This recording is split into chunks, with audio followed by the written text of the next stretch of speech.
पैसा तिर्यो नि 500 किन तिर्यो कसरी मिलेन नै लिइहाल्छ त्यो कार्ड देखाउने 5000 को 500 दिने पुग्छ ए कार्ड देखाउने सानो कुरा छ यहाँ पनि चल्छ म थाहै थिएन मैले झन् भने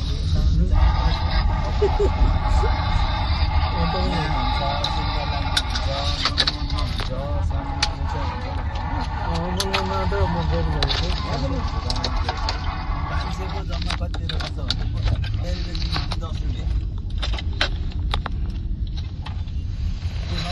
हाम्रो पैसाबाट मिल्यो क्या उनीहरू पैसा